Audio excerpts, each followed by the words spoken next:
Welcome to the Pitchwerks Podcast. I'm Scott McTaggart. Over the last 20 years, I've been a sales rep, a marketer, a manager, an executive, a consultant, and an advisor.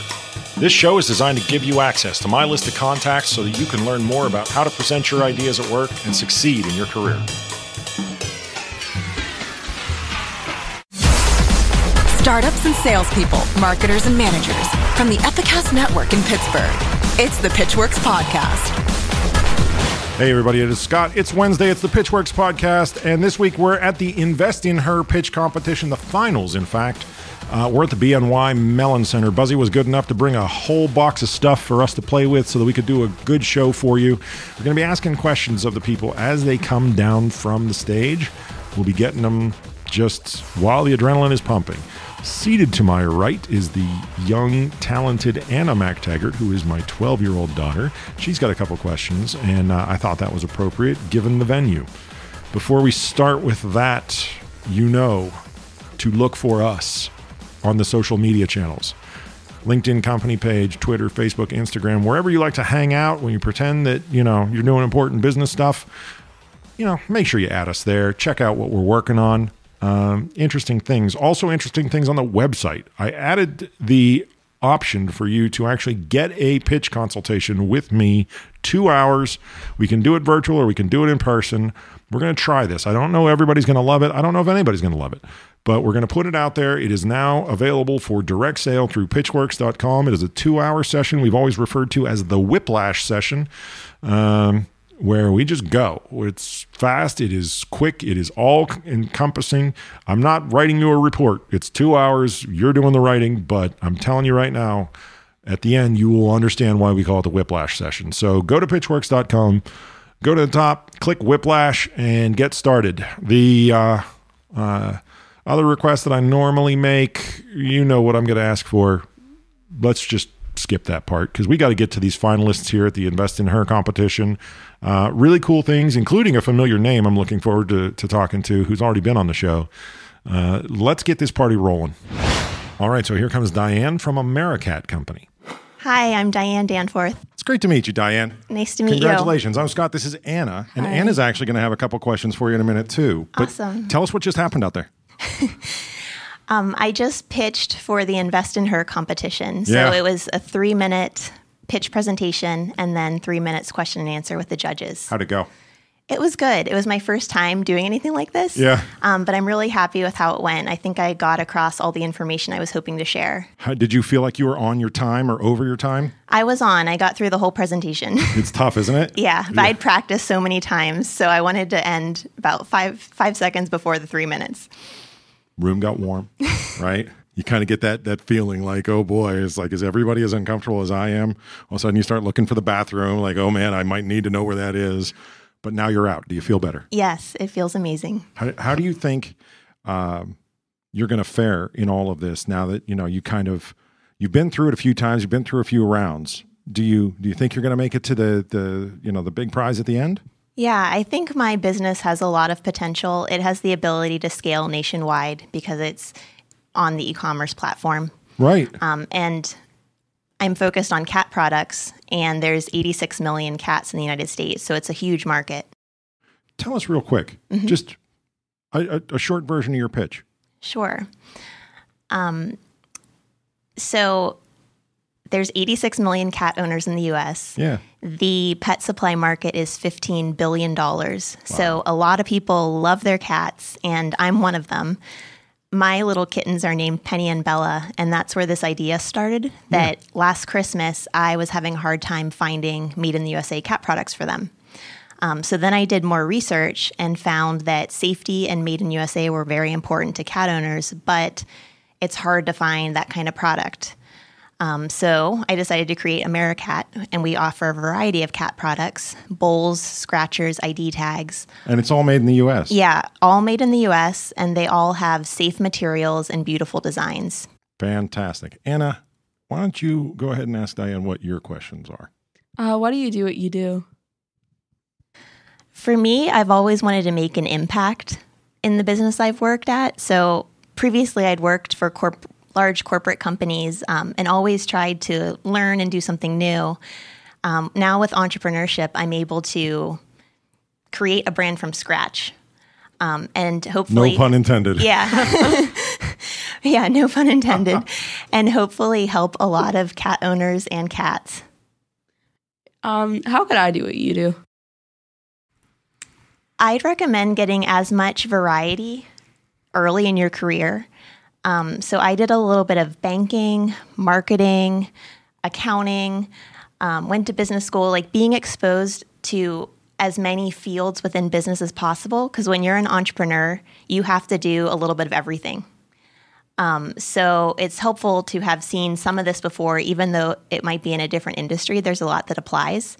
So try to get broad experience. Also, I think it's really helpful to follow brands that you admire. So look at their logos. How are they marketing? Kind of what's new and innovative about them. Because even though I'm focused on cat products, I've actually looked at Made in the USA watch companies, bracelets. That's brilliant. Because I'm more focused on I'm reaching millennials who like to shop online. So what are other brands that are doing that? So it's looking outside your industry gives you a lot of really good inspiration. Don't be too dogmatic. Don't. Yeah, again, no dogs and cats. I got it. I picked up on it immediately.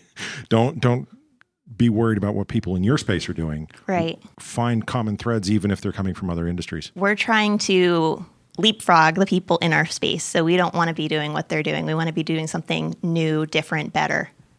All right. Well, we got dogs, cats, and leapfrogs all into the same segment. I think we did pretty good. We could start a zoo. We did start a zoo. You're not here for color commentary. Don't you even. This starts turning into some weird comedy show. I'm going to have a problem. Diane, I wish you the best. I hope everything goes well. Theresa from FizzPop is being shown back in. So you just gave your pitch. How did it go? It was great. Yeah. I might is it okay if I throw up now? Is that like when I do that? Well, try to miss the mic, but otherwise we're good. Right? It's not mine. It belongs to the studio, sadly. Yeah. You say it went great. Yeah. Right? But it's easy to get your stomach tied up in knots, right? Is there anything in particular that you were like hoping you weren't going to do? Like, I usually make a mistake when I do these things. I'm like, don't say this. And then it's, of course, the thing I say. Right. Yeah.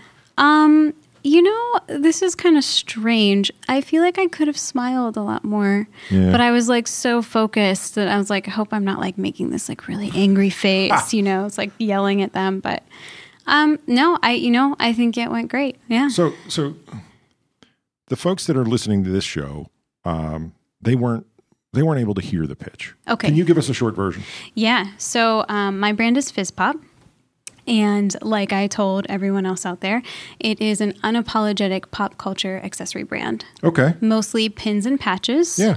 But the whole reason why I'm doing this pitch is because I want to expand that into apparel and other accessories. Nice. Yeah. And this is one of my pins. So you've got a pin. I've got to describe it because we're an audio show, right? Yep. You've got a pin that has a butt on it. It's a butt pin. It's a butt pin. It's a butt pin. Well, as long as you don't stick it in a butt, I think we're fine, right? Like as long as there's no pain associated with it, I think we're good. I like to say that we make pins and patches of women's bodies in all shapes, colors, and sizes. How about that? There you go. So when you prepare for something like this, you're up against a few other different categories and those kinds of things. Yeah. And you feel like you're probably a change of pace, right? Like there's someone who gets up and they say like, oh, I make accounting software or whatever. And you come out and you're like, I make the butt pin, right? So how do you make them meet you where you are? Visuals. I'm an artist. I'm a trained artist, first and foremost. I'm also a gender studies researcher, which is kind of how this was born. And people respond to artwork, and they, it is very necessary.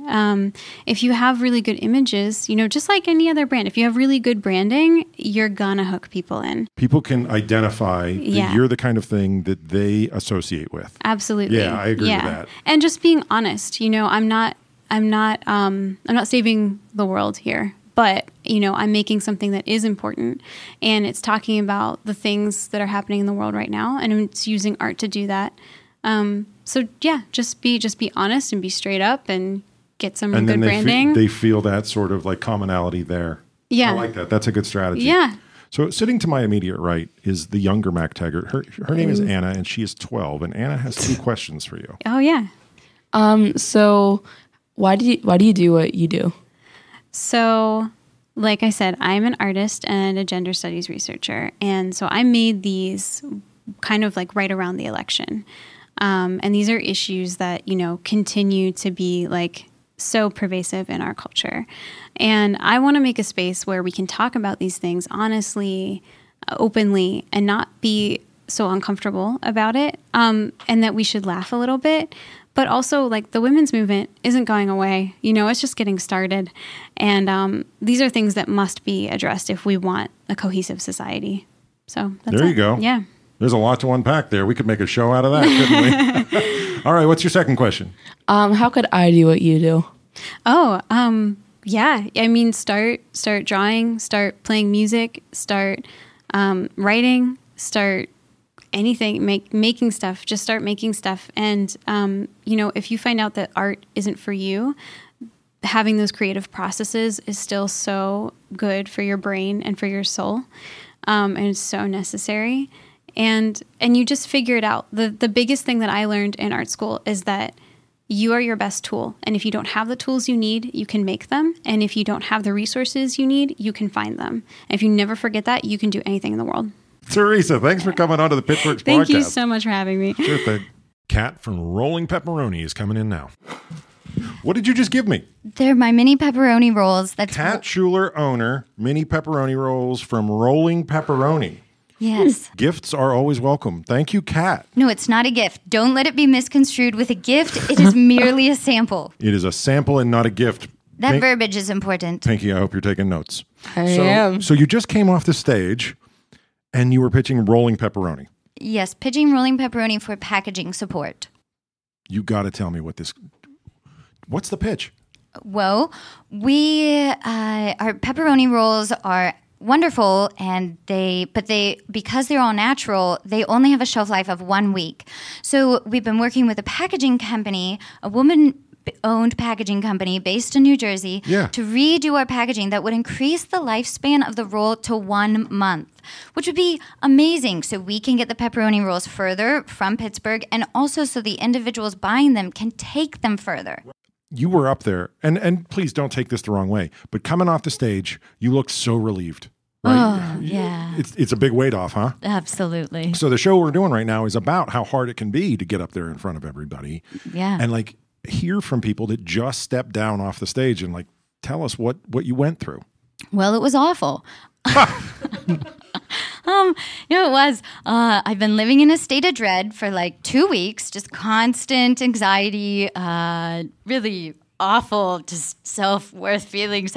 But I'm really glad it's done. It went well, except at the end, I said, thank you for your questions, and I wanted to say thank you for your time. Right. Obviously, they hadn't asked any questions. Yeah, and those are the kinds of things that happen when you're under pressure. Yeah, and it reflects my genuine nature, which is also reflected in the food I make. So It is what it is. I think it's been over a month, and I think it's been about a month and a half since beginning the process, the application, the initial interviews, meeting with the mentor for a month. Which is all that time to think about tonight, right? Yeah, exactly. All that time. And it only got more stressful. The more prepared I got, the more stressed I got, the more I thought how unprepared I was. I thought of more things I could do and more details I could include.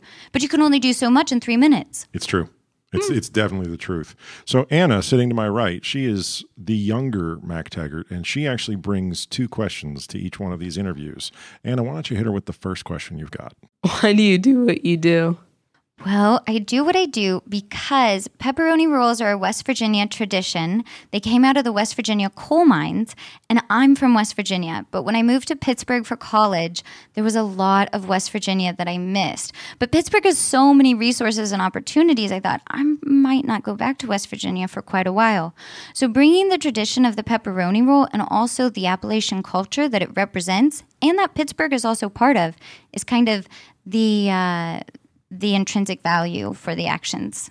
I love the way you articulated that. I can tell you practiced it. I mean, I know it wasn't off the cuff, but it was really, really well done. It's honest. Yeah, I agree. Yeah. You have one more question, and that is? How could I do what you do? Oh, practice. How do you get to Carnegie Hall is what Scott Nunnally says, right? Yeah. I guess practice and just go ahead and get started. For me, the key was, since I make a perishable item, the key was getting used to the cycle of baking and selling and baking and selling. You're never going to get ahead of the cycle because the food is always going to go bad. And you have to sell it immediately. You can't wait. Were you doing both? Yes, yeah, right. That always. makes it so much harder. Yeah, you have to. And I have people that help me bake, and I have people that help me sew. But that wasn't until I had accumulated, the cycle was going on it. You've got to have enough money moving to actually pay those people so they can take that pay home to their family. Exactly. Yeah, exactly. Thank you so much for coming in. Thank you. This is wonderful. Debbie from Songbird is on her way in, and she's got company. And then bring it right up like this. Like that? There you go. Got it. Sounds nice, doesn't it? Good enough. You're so calm coming down. Are you've got this cool exterior coming down from your pitch. Are you feeling that calm? I feel good about what I did. Am I calm? Probably calmer on the outside than on the inside. That's a great way to be if you can, right? Yeah. That's a great way to be if you can. So tell us, and I should have introduced her first, shouldn't I? You're the one who's supposed to be keeping me on point here, okay? I didn't bring you for nothing. Debbie, what was it that you were pitching this evening? So my daughters and I own a brick and mortar store in Lawrenceville called Songbird Artistry. Songbird Artistry. And what do you do there?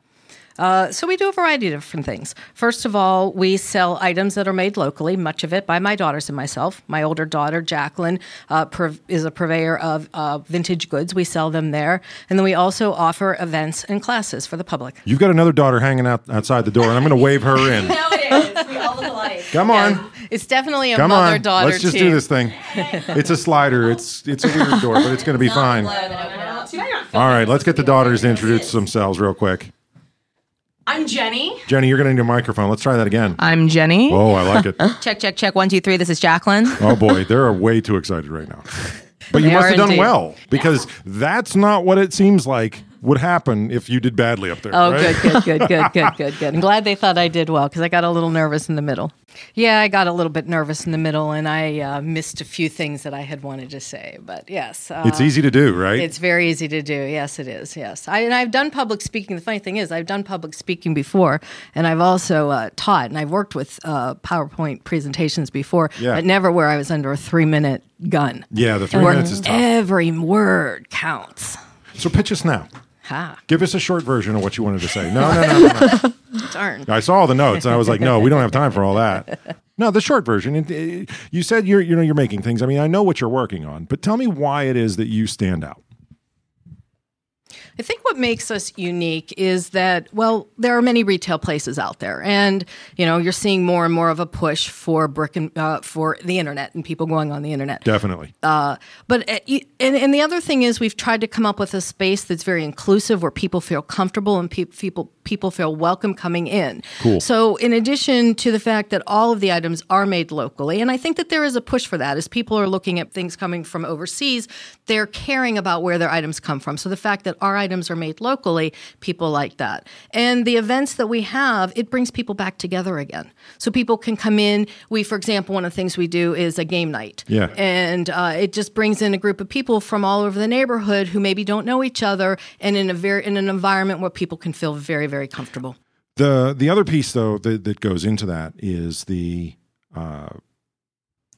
retail's dying because they've forgotten some of the lessons I think you're teaching up there as you pitch this, right? I agree. They don't make it an experience. They make it Amazon in person. Absolutely. Amazon IRL, right? Absolutely. Retail should be an experience, Pinky. There you go. Totally. Really should. How about if you ask Debbie the 2 questions you've been asking everybody? Let's hear. All right. Why do you do what you do? I probably shouldn't say this, but we're in a building that has a bunch of cubicles. And they have people lined up that'll sit in these cubicles 6 in a row, and they're like boom, boom, boom, boom, boom, one right after the other. It's true. Yeah. I get to And work some people like that. And some people like that, and that's awesome. And if you're one of those people, you go. You see how I gave you an out? Thank you. Nobody loves you like I do. Thank you. You got me there. But that's not me. Right. And I get to work with my daughters. So I feel very, very fortunate to do that. So, Who are huge cheerleaders, and that's a compliment. Yes, I'm very fortunate. It's a compliment. Yeah. Okay. And you also want to know... How could I do what you do? Which part interests you? Whole thing, I guess. Well, there's a variety of different things that we do. First of all, any of the things that we create, you learn how to do that. If you want to learn how to make jewelry, that's something you can learn how to make. We teach knitting and crocheting. That's fun. And then we do have young people like yourselves who come in and do that. The stained glass mosaics, that's a lot of fun. So first, if you wanted to learn the physical craft, that's easy. We have classes. You could learn that. If you wanted to learn to run a business, that takes a little bit longer. Okay, here comes Mary Jane from Global Wordsmiths. So you just came down off stage and you are cool as a cucumber. How is that possible? I'm really not. Okay. Introduce yourself for us. Hi, I'm Mary Jane. I'm the founder and director of Global Wordsmiths. Well, you really do seem like you are very, very calm. Is this a normal thing where people tell you you are not looking like you're stressed and you're actually like dying inside? So I have 2 kids under 5. Yeah. Meaning that I regularly feel very stressed out without That's actually a true thing. And keep my cool. Yeah. But it's tough when you're standing up in front of everybody and you've got maybe like a game plan you were trying to follow, right? And time doesn't seem to be flowing at the usual rate. Tell us what happened when you were up there. So I'm very fortunate to work in a co-working space with lots of other startups. Yeah. And most of them have been very generous with their time in terms of helping me practice this pitch. Oh, that's great. Yeah. So today I sat, in one of our conference rooms and just practiced over and over and over and over with anyone who would listen. And Which that space really are you helped in? Me. We're in Ascender in East Liberty. Yeah, we know Ascender really well. Yeah, great space, great people. There's some fantastic folks over there. Kenny Chen is a good friend of the show. Yeah. And we've been over there. Actually, we're doing our 1-year party over there in a couple of weeks. Oh, fantastic. Yeah, we'll probably see you when we go. I hope so. So practice made perfect for you. Yeah, practice. And also I think it helps to just, I really know this material. This is what I do every day and I'm an expert in this field. So it's, that gives you confidence. I say this a lot. Once you've got that sort of almost boredom, right? Well, I wouldn't call it boredom. That's why I say almost boredom. Yeah. I have to acquit myself here, right? But you're not worried that somebody's going to say something new about your domain, right? Yeah, exactly. I'm confident that my solution will work. I'm confident in this product. I'm Tell us confident about in what we do. Tell us a variant on your pitch. Sure. So Global Wordsmiths is a language translation and interpretation social enterprise. We're committed to improving language access in Western Pennsylvania. How about that? Yeah, and I'm a trained translator-interpreter. I've been in this field for 15 years, from everything as interpreter, translator, all the way up to executive. And there are a lot of problems in the industry. It's a cash cow. People don't know that, but people are charging $100 an hour and paying their interpreters $15. There's no overhead. Most of the interpreters are independent contractors. That's where the social enterprise part comes in. Yeah, we have 3 social enterprise models that help solve this problem.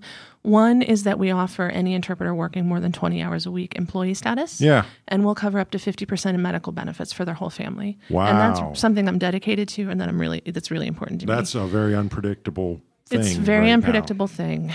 We're going to do our best to stick to that. Yeah. And the second... No, but I'm saying if I'm an employee, I feel very... like some of my stress has been relieved by that offer. That's what I meant, right? Good. It's like the unpredictable nature of healthcare right now makes me more likely to want to hear what you have to say. Exactly. So why do you do what you do? What I do is so woven into the fabric of who I am that it would be impossible for me to disentangle the two, honestly. Wow. It's total integration with It's your total lifestyle. integration. I did a lot of international travel when I was younger, and I became totally fluent in Spanish. Fell in love with it, started interpreting and translating in college to make extra money, and I just haven't stopped. She's answering the second question, too. The second question was, how could she do what you're doing? And you're getting the full, wow, that's right, a then I'll twofer. take it. Speaking of total integration, Yeah. right? I wonder how to translate twofer. I'm going to have to think about that. English is weird. The answer is English is weird and it doesn't translate. I'm Totally. sorry, I won't charge you for that translation. I refuse to believe that you're anywhere near as nervous as some of the people that are going to be up there, right? And I know you said it's about being a mom and those kinds of things. Well- but is there any stress relief kind of activities or things like, deep breathing, those kinds of things that you did to get ready? Because I'm telling you, I almost wish we were like a video podcast right now so that people could see just your tranquility. Thank you. I went into the bathroom and I did power pose for about 2 minutes. Yeah. I don't know if you're familiar with that, but there's some science behind it. If you stand in, what's considered a quote unquote alpha position for about a minute, it gets your endorphins flowing. It just, it helps you physically calm down and feel more comfortable. You trick your body, or I'm sorry, your mind. Body tricks your mind into believing that you're in control. Yeah, that's a shout out to my sister-in-law for that one. She's a tenured chemist, and she's done her tenure talk hundreds of times around the world, and she still power poses before everyone. And so I learned it from her, and I do it every time I do public speaking. That's really cool. I thank you so much for stopping in and talking to us and sharing some insight. It was a pleasure. Here comes Laura from Worm Return, and she's got Kathy Lotta with her. Keep this close and it'll be great, I promise. I don't like the sound of my voice. Well, it's happening anyway. Laura, you and I know each other a teeny tiny bit. How'd you do up there? I think I did pretty well, thank you. So Worm Return was Yes, the pitch sir. that you had to make, but you said they kind of threw you for a loop. What happened?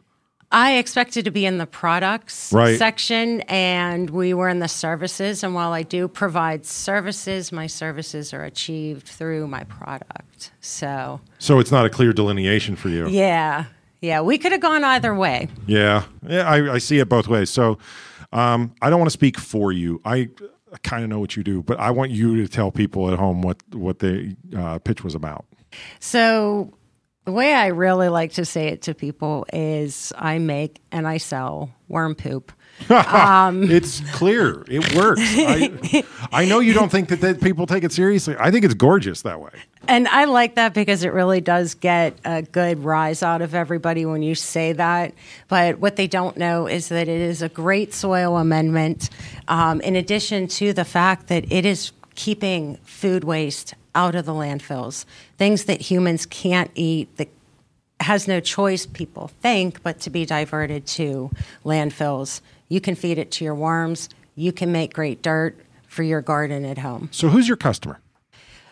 It's a niche market for sure. It's people who really do care about the environment and want to do their part to make a difference. So is it consumer? Right now, yes. Right. That was our original market track, was to go for selling the castings. It's been a while since you and I compared notes, and I remember it being more consumer at one point. Yeah, and we're actually finding that the most interest is coming from our worms, right, and with some really big clients. You look pretty confident, but still like skittish, It's right? still nerve-wracking. I mean, I have never asked people for money to do something that I really love to do and something that I believe in and I know is a major problem. So trying to get that across to people, how much of a problem this really is, and you just don't know it. And I need some of your money to help me get that message out to the rest of the world. Yeah. That I think was the most nerve-wracking part of it. One of the things I like about the worm return concept and pitch, and we wouldn't be doing this right if we didn't mention that Kathy Lotta is sitting to your immediate left, and for moral support. And Kathy's fantastic, and you've got people behind you. But if I may, I would like to say why I think these people get behind you, and it is because it is a truly unique pitch, right? Thank Which you. It's tough to like. No, don't thank me yet, right? Because there's work that goes into it, right?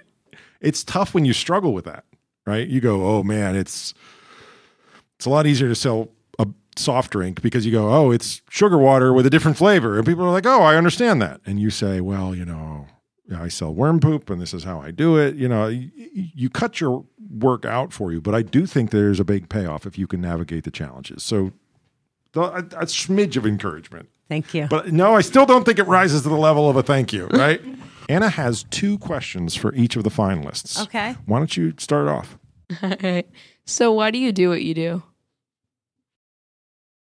Because for as long as I can remember, I have wanted to make a difference in the environment. And when I learned about vermicomposting and how I could do this at home, living in the city, limited access to green space, it was like a no-brainer. And I just fell more and more and more in love with what I do.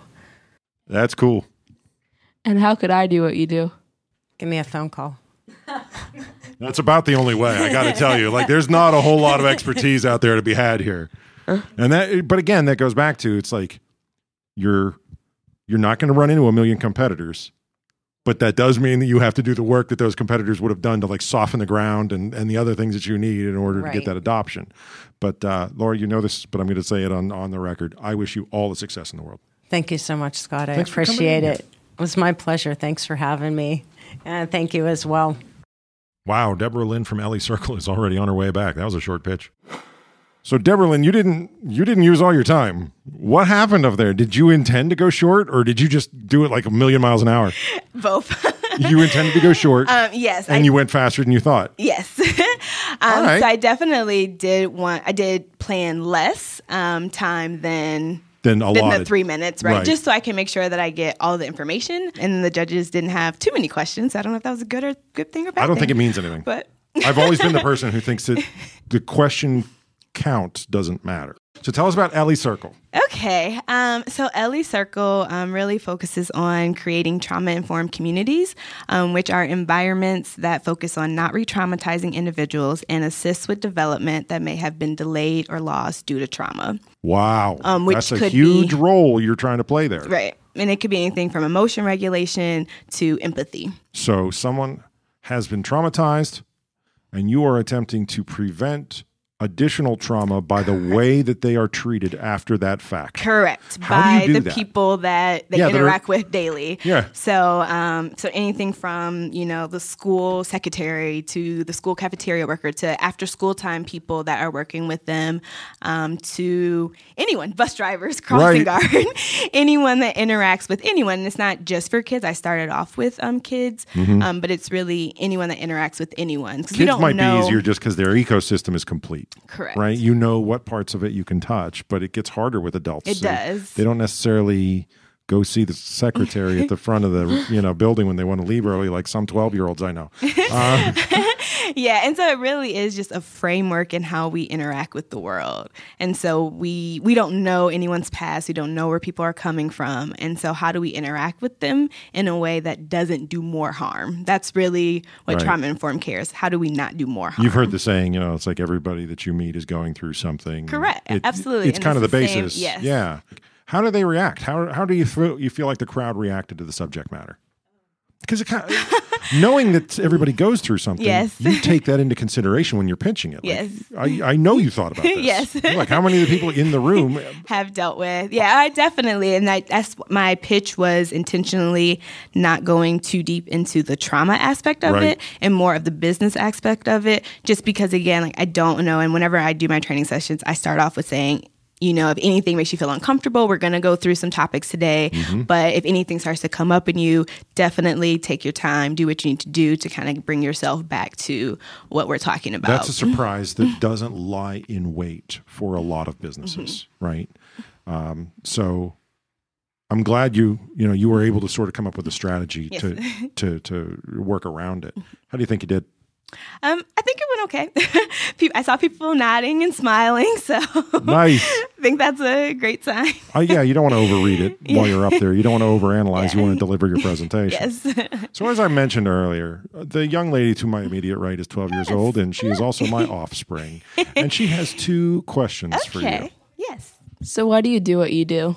Why do I do what I do? Oh, that's a great question. So I do it for multiple reasons. One, because of my personal experiences that I've had in my life and how I wish adults would have interacted with me as a kid.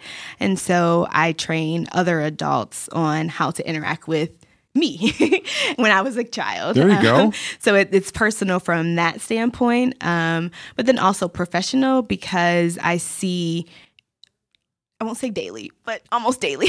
Yeah. A lot of mistakes? Yes. Is that where you're going next? A lot of adults that interact and they're well-meaning. It's really unintentionally harming them just because they don't know that what they're doing or what they're saying or how they're saying it is impacting the child or reharming the child People or the adult. Don't know the impact that they have. Correct. Yeah. Negative or positive. Yes. No, it's true. Yes. So what's your second question? How could I do what you do? How could you do what I do? I think one is just developing that heart for folks that may be kind of in this position. And again, it's many people. It's not just one or two people. It's many people. People go through everyday stressors. So definitely developing that heart for people.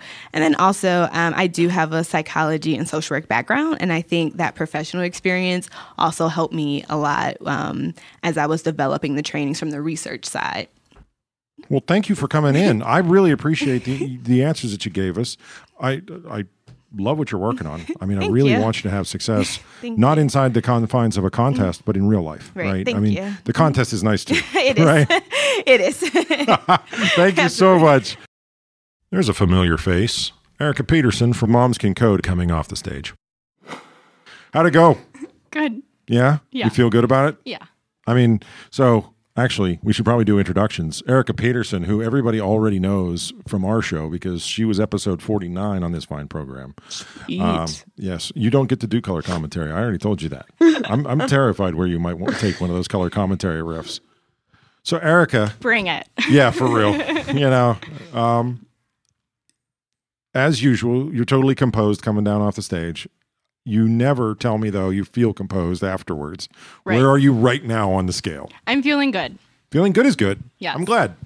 Were you watching everybody go ahead of you, too? Yes. I feel that gives me stress. I don't like watching other people go. I was just in my head repeating what I would say or not say. Yeah. I've asked a couple people, you know, just sort of like, how do you feel the audience reacted to you, right? Mm-hmm. But I always feel like it's hard to scrutinize. Do you have any sense? So I saw a lot of women nodding their heads. I like engagement for sure. Yeah. That's one of the most useful metrics. Some people check out, especially when you're going towards the end, right? Anything go off plan? I go off tangent sometimes, but it turned out okay. Trust me, yeah. you are among friends right now. Yeah.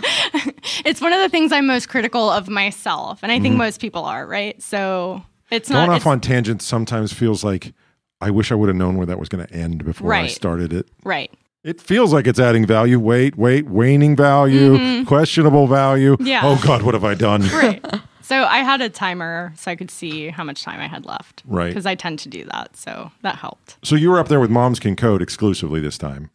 It seems like people were buzzing after you were done. I'm just curious, you know, where do you think you place at this? Do you really think you have a shot here? I have no idea. It's hard to tell. Yeah. I mean, the other companies are doing awesome things here in Pittsburgh. There's a lot of it. Yeah. I and that's an honest answer. They're doing amazing work. So I mean, we let everybody come in here, and you're more than welcome to give yours again and tell us, pitch us on what they're working on, right? Everybody comes in, and we're sitting here nodding right along, going, that's actually really valuable. Yeah. I got a butt pin. I have it. It's in my pocket. She didn't want to take it. She's 12, though. I don't know. Yeah. Maybe we don't want her to have a butt pin is what I'm saying. Yeah. That sounds like a good way to get dress coded. Anyway, so why don't you ask Erica the questions that you brought to the game today? All right. So why do you do what you do? Oh, well. Yeah, we're starting off light. Okay. Why do I do what I do? Well, I see a need for it. So you don't know this yet, but being a mom can be kind of lonely.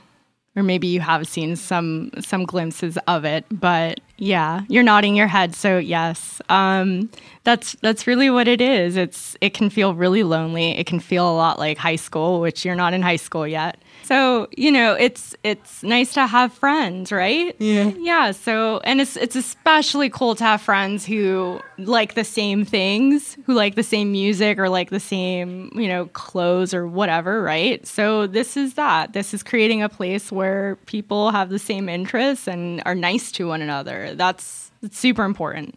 There you go. That is the most, honestly, succinct version of it that I've ever heard in terms of people building these community type businesses, right?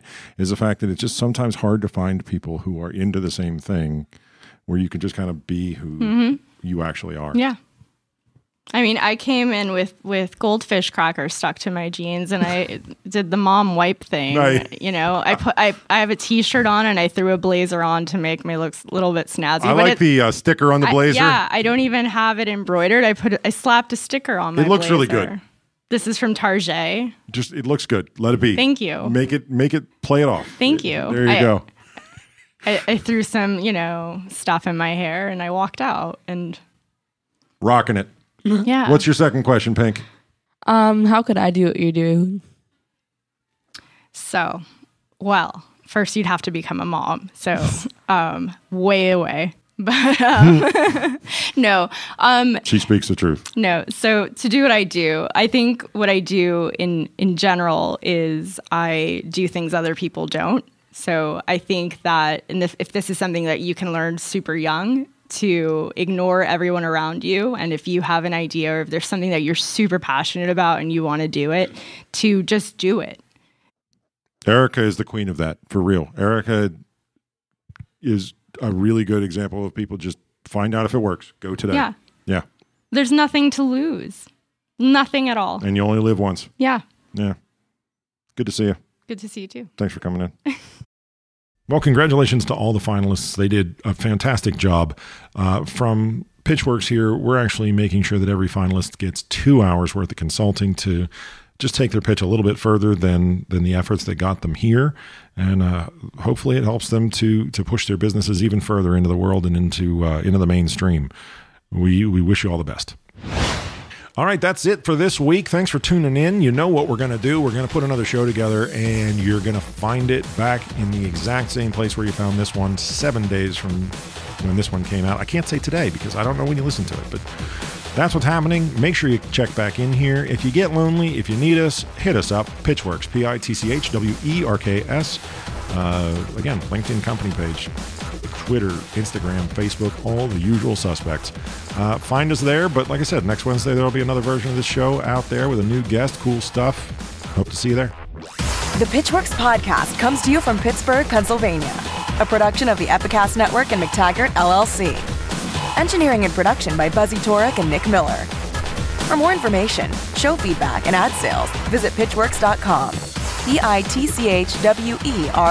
pitchwerks.com. On social media, find and follow the show on Twitter, LinkedIn, Facebook, and Instagram using that same brand name, pitchwerks.